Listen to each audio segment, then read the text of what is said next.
This is Democracy Now!, democracynow.org, The War and Peace Report. I'm Amy Goodman with Nermeen Sheikh, and we're talking about intervention in Syria, a debate.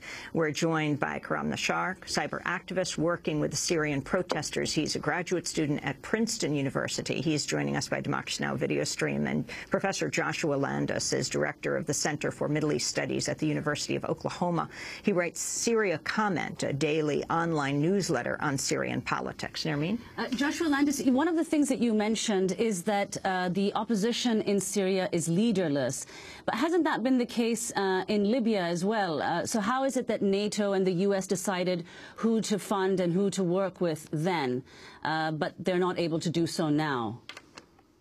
Well, they didn't really have to decide who to work with because NATO and U.S. took charge of the air power, put in special forces, hunted down Libya's military, and decapitated the regime, and then handed it over to the Libyans. There wasn't so much a problem of who was the leader. And we see today that in Libya, there are about 200 militias that are still working and don't agree. So we don't know exactly how Libya is going to play out. But the real problem here is that if you decapitate a regime like Syria's regime, and there isn't a unified leadership, the point of doing this is to stop the killing. And that's been the call, is the humanitarian desire to stop the killing. But we saw in Iraq, we decapitated the regime in Iraq, got rid of Saddam Hussein using American forces. The trouble is the death rate spiked as soon as the regime collapsed because a civil war broke out in Iraq, and we got a big ethnic war.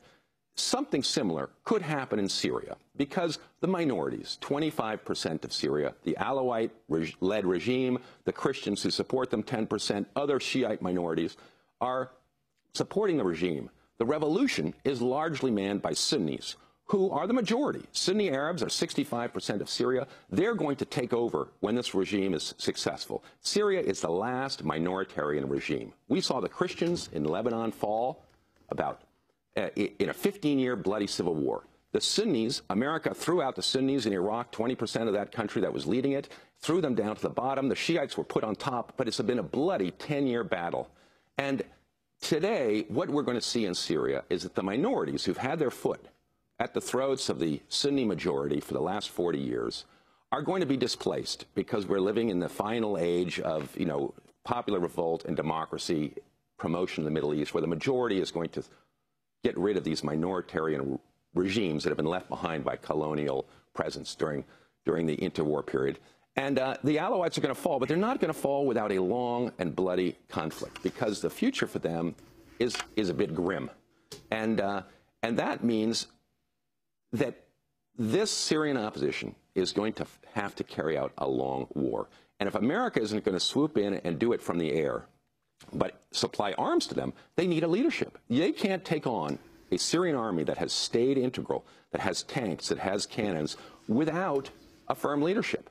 They can bedevil it. They can attack it as an insurgency, but ultimately to overthrow it, they need a firm leadership. And for America to support them with arms, we have to know who we're giving the arms to, who we're giving the aid to. We can't just give it to a leaderless bunch of militias. Karam Nachar, your response. Well, Amy, I think it's very easy to show how many imperfections the situation on the ground right now has. Obviously, the situation is very far from ideal, especially when it comes to the political opposition. I am just a little wary that this overemphasis on how leaderless the Syrian opposition is actually a tactic being used of people who actually do not want the regime to be overthrown and who have always actually defended the legitimacy of the Syrian regime, and especially of Bashar al-Assad. I think the opposition is not that leaderless. I think it's a sign of political health. That are these several political groups. There are the Islamists, there are also the moderate Islamists, there are liberals, there are people inside, there are people outside. It's a little strange that while this is a democratic revolution, we expect all these political groups to basically all stand behind one strong man, whereas the entire revolution is predicated against the theory of the one strong man. And this is, for instance, why the people, the different political groups that constitute the Syrian National Council wanted the leader or the president, the chairperson of the Syrian National Council to be a rotating position for every 3 months, so as to underemphasize this need for the one strong historic leader. This is a political fascination that has unfortunately taken root in the Arab world for too long, and it's time that we move beyond that. I also think that whereas the situation in Iraq was obviously catastrophic on all different accounts, the Syrian opposition, the old one, the new one, most Syrians, in fact, have opposed the war in Iraq. And as I said, what they're asking for, this intervention that they're asking for, their help, they realize it's not perfect. But I think we can learn from the lessons of the past. The biggest reason, the most important reason why there was civil war in Iraq was because the Americans listened to these exilic figures outside Iraq and implemented a completely foolish policy of de-Baathification. And so basically collective punishment of the entire state structure in Iraq. And that basically created a group of people that were disenfranchised, basically. I want to turn to the question of regional powers. Earlier this month, Democracy Now! Spoke to Patrick Seale, a leading British writer on the Middle East and author of Assad, The Struggle for the Middle East. He talked about the motivations behind Russian and Chinese opposition to the UN Security Council resolution on Syria. I think to understand what's happening, one has to see this as a concerted attack, assault on not only Syria but Iran as well. You see Iran, Syria and their ally Hezbollah in Lebanon. That trio, a sort of Tehran, Damascus, Hezbollah axis, has in recent years been the main obstacle to American and Israeli hegemony in the Middle East. And the attempt now is to bring that axis down. Of course, they're fighting back with their allies, with their friends, precisely like Russia and China. Karam Nachar, can you comment on what Patrick Seale said? I think it's very unfortunate that a lot of experts on Syria have tried to package what is going on now as a regional and international confrontation between the United States and its allies and Iran and the enemies of the State of Israel, because in a way this pushes the liberals and the progressive voices of the West to not want to get involved and to think of this as an imperialist ploy. I think this is a moral fiasco on the part of these liberal and progressive intellectuals. This is a democratic struggle that started on March 15 of 2011. Of course, a year after, it's going to get very complicated.